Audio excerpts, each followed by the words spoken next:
नमस्कार, मैं डॉक्टर विजय शुक्ल। आज गुड़िया का त्योहार है। मेरे गांव में मेरे बचपन की यादों वाला वह त्योहार जो सावन के बूंदों सरीखा याद है। जब सावन में पहला बादल प्रयागराज की सरजमी पर उतरता है तो वह केवल हरियाली और बारिश नहीं लाता, वह साथ लाता है लोग की वह थिरकती स्मृति जो पीढ़ियों से नीम की लोचियों से बन रही है। वह स्मृति है गुड़िया की, एक ऐसी गुड़िया जिसे बच्चियां नहीं पूरे समाज की अंतरात्मा मिलकर गढ़ती है। उसे चूने से चमकाया जाता है, रेशमी कपड़ों में लपेटा जाता है, माथे पर सिंदूर की बिंदी सजाई जाती है और फिर उसे पीट दिया जाता है। यह दृश्य प्रयागराज अंचल के सैकड़ों गांवों में नागपंचमी के दिन बार बार दोहराया जाता है। इस दिन गांव की बच्चियां, किशोरियां और औरतें मिलकर एक गुड़िया बनाती हैं। वह गुड़िया एक प्रतीक होती है, वह दुल्हन भी है, देवी भी, लेकिन अंततः उसका भाग्य होता है पीटे जाना, गालियां खाना और किसी तालाब में बहा दिया जाना। यह कोई साधारण लोक कर्म नहीं, एक दग्ध चेतना का रूप है जो हर साल उसी आग को दोहराता है जिसमें एक लड़की कभी जिंदा जलाई गई थी। लोक कथाएं बताती हैं कि बहुत समय पहले प्रयागराज के ही किसी गांव में एक तेजस्विनी कन्या जन्मी थी। वह निडर थी, अपनी इच्छा से चलने वाली और समाज की हाँ के आगे ना कहने का साहस रखने वाली। उसे नागों की बहन कहा गया, नाग कन्या। जब एक सामंती जमींदार ने उसका प्रस्ताव ठुकराया जाना सहन नहीं किया, तब गांव की पंचायत बैठी, फैसला हुआ, लड़की को गांव की महिलाएं ही सजा देंगी। औरतें आगे बढ़ी, कुछ अपने भीतर दबी हुई पीड़ा के साथ, कुछ चुपचाप परंपरा की आज्ञाकारिता में। नाग कन्या को पीट पीट कर गांव से निकाल दिया गया और फिर अचानक गांव में विपत्तियां टूट पड़ी। कुएं सूख गए, अनाज सड़ गया, नागों ने डसना शुरू कर दिया। तब एक बूढ़ी महिला ने कहा, यह नाग कन्या की आत्मा का श्राप है। और तभी से हर साल एक प्रतीकात्मक गुड़िया बनाई जाने लगी, पीटी जाने लगी और तालाब में बहाई जाने लगी ताकि आत्मा तृप्त हो सके। यह कोई खेल नहीं था, यह था प्रायश्चित, एक सांस्कृतिक पश्चाताप, एक मौन स्वीकारोक्ति कि हमने किसी को मारा और अब उसकी याद को साल में एक दिन जागृत रखेंगे और अपने पाप के किए हुए उस दुष्कर्म को प्रायश्चित के रूप में मनाएंगे। यह परंपरा आगे चलकर त्योहार बन गई। बच्चे हंसने लगे, महिलाएं तालियां बजाने लगी, लड़कियां सजने लगी, पर नाग कन्या की पीड़ा वहीं की वहीं रही, दबे हुए कीचड़ में, उस तालाब के तल में जहां हर साल एक गुड़िया बहा दी जाती है। पर क्या यह कहानी केवल प्रयागराज की है? दरअसल बिहार के मिथिला और चंपारण अंचल में भी इसी दिन मटकी कन्या बनती है। बच्चियां उसे झूले पर बिठाती हैं, गीत गाती हैं और फिर उसे मिट्टी में दफना देती हैं, मानो उसका सौंदर्य अब जरूरी नहीं रहा।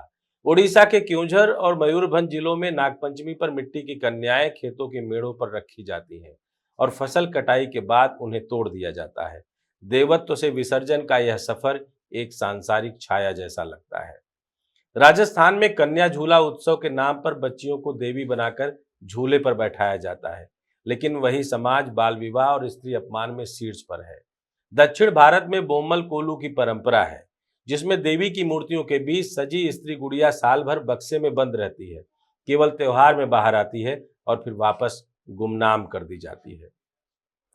इन सब कथाओं में, इन सब लोक परंपराओं में एक ही रेखा खींचती है, स्त्री एक प्रतीक है, एक प्रयोग है, एक परंपरा है, पर वह व्यक्ति नहीं है।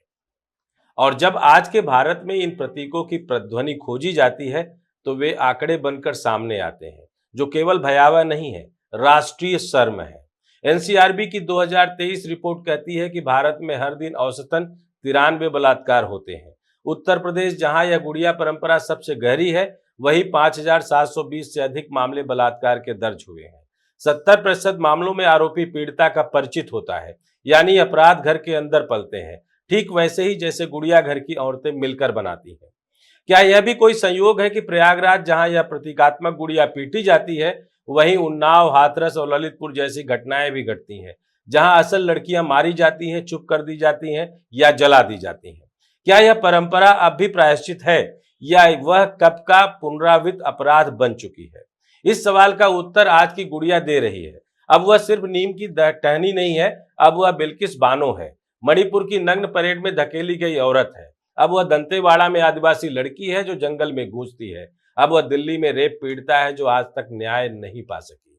आज की गुड़िया लड़ रही है, वह कानून की किताबें पढ़ रही है, सोशल मीडिया पर अपने साथ हुए अन्याय को साझा कर रही है, कोर्ट कचहरी का सामना कर रही है और हाँ, अब वह तालाब में बहना नहीं चाहती। लेकिन समाज अब भी तैयार नहीं है। हम अब भी तालियों के साथ उसकी पिटाई करते हैं। हम अब भी सोचते हैं इससे शांति आती है, पर किसकी? यह वह क्षण है जब समाज को रोककर पूछना होगा, क्या गुड़िया को पीटने से नागकन्या की आत्मा तृप्त होती है, या यह आत्मा हर बार और घायल होती है जब हम उसे समझे बिना प्रतीक बना देते हैं। प्रायश्चित का अर्थ यह नहीं है कि अपराध को रिवाज बना दिया जाए। उसका अर्थ है स्मृति, समझ और सुधार। प्रयागराज की यह परंपरा यदि वाकई पश्चाताप है तो उसे अब शुद्धि का नाटक नहीं, बदलाव की चेतावनी बनना होगा। अगली बार जब गुड़िया बनाई जाए तो उसे बहाने से पहले यह समझा जाए कि वह हम सब का आईना है। वह हमारी बहनों, बेटियों, मित्रों और माताओं का दुख है, जो नीम की टहनी पर नहीं, जीवन की शाखाओं पर टंगा हुआ है। अब वह गुड़िया नहीं जो मौन थी, अब वह नाग कन्या लौट आई है। इस बार सिर्फ बहने के लिए नहीं, इस बार जगाने के लिए। लेकिन सवाल साफ है और उठता रहेगा, क्या हम जागे हैं? अगर हम जागे हैं तो गुड़िया का यह त्योहार खुशियों का त्योहार ही माना जाएगा, क्योंकि हर पुरुषत्व के लिए, हर उस समाज के लिए यह एक जागृत का त्योहार है कि हमने अपनी बहन बेटियों के साथ कभी अत्याचार किया है। सोचिएगा जरूर। अगर आपको लगे तो गुड़िया का यह पर्व आप सबको बधाई और मुबारक का पात्र है। जय हिंद, जय भारत।